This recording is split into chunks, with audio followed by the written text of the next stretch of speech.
This video is going to set someone free today.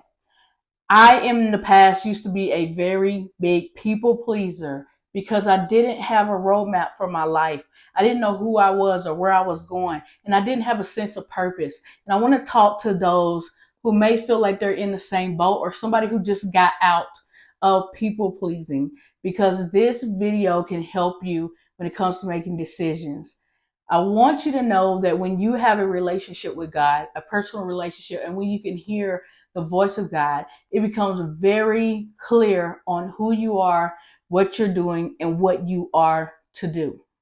Now, there are a lot of people who may go to church, but they don't have that. They don't have that daily communion with God, and they don't know how, maybe even to hear the voice of God. And it's okay if you don't know how, because there's ways to learn. But they may not know how to hear from God in order to find out what it is that God wants them specifically to do. And I want to tell you a story and why it's so important that you actually can hear from God, and why it's so important to know who you are in God, what your purpose is, and what God is calling you to do. I sit down every day and I try to have daily communion with God so that I know personally for me what I am supposed to do. Living my life as a people pleaser made me sick. I was sick in my body. I probably had sick thoughts. I probably had bad thoughts in my mind, but I was just tired. I was tired of living my life in a place, in a position where all I did was just go hang out or just try to live for the weekend because I didn't like my job, or because, I was just bored and wanted something to do. I would just go out every weekend. And now my life is more settled. It has more purpose. I know what I'm doing and when I'm doing it and how I'm supposed to do it. And I want to tell you why this is important. In Mark chapter 8, verse 31, Jesus is predicting his death, and he's telling the disciples about his death and what will take place. I'm going to read from verse 31. He then began to teach them that the Son of Man must suffer many things and be rejected by the elders, the chief priests, and the teachers of the law, and that he must be killed and after 3 days rise again. He spoke plainly about this, and Peter took him aside and began to rebuke him. But when Jesus turned and looked at his disciples, he rebuked Peter. Get behind me, Satan, he said. You do not have in mind the concerns of God, but merely human concerns. This is so important.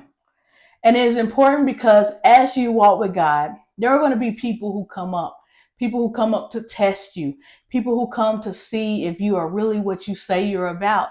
And they're going to do what Peter did. They're going to come up to you and they're going to tell you how to live your life. They're going to come up to you and they're going to tell you that the plan that God has for you is not the plan that you must follow. Jesus only rebuked Peter because he was thinking of worldly things. He was thinking of his own desires, his own flesh. And how many times do people come to you with their own desires and their own flesh and their own worldly concerns? But as a Christian, you may not have the same concerns that they have, or as someone who may be on another spiritual level, you may not have the same concerns as this person has. So I want you to know that it is very important that you have a personal relationship with God, so that when somebody comes up to you and they tell you who you're supposed to be, and they tell you what your mission should be, and they tell you how to live your life and how to walk your walk with Christ, you can know for yourself what God has told you. And what God has told you is greater than what man tell you. Many people can twist and turn Bible verses and tell you exactly what you should be doing, but you'll know what you should be doing because your spirit will align with it. You know what you should be doing because there's such a, I don't know how to say it. Like some people say like a God wink. To me, it's like a check mark, right?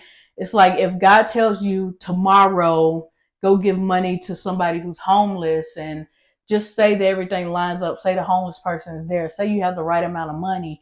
And then say when you give the money to somebody and they're like, thank you. I've been praying and asking God to bring somebody to give me money. To me, it's like just a check mark, a double check that God told you to do something. And when you went and did it, it was absolutely what God had planned for you. And so that's what I want for you. I want you to know without a doubt that when God tells you to do something, you can do it. And when God says don't do it, don't do it. And when your spirit can certify and confirm that what someone is saying is of God because it confirms with your spirit and what God told you, then you can know it's the right thing to do. You can know you have the green light to do it. But I want you to just be mindful because most of the stories in the Bible, you see that God was doing Jesus was doing the work of the Lord, and the Pharisees were coming around telling Jesus what he should be doing, but they did not recognize he was Jesus. They did not know that he was sent from God. And sometimes, as a Christian and somebody who's called in your life, they may not recognize the Jesus in you. They may not recognize that you're called. And sometimes you just might be dealing with people and places and spaces that are not suitable for you because they do not realize that God has sent you when he has sent you. So again, I want you guys to know without a doubt when God is talking to you, know what your purpose is from the Lord. Have daily conversations with God to know what you should be doing. Not only because we are living in just crazy times where things are just so unpredictable, but because it matters when God tells you something.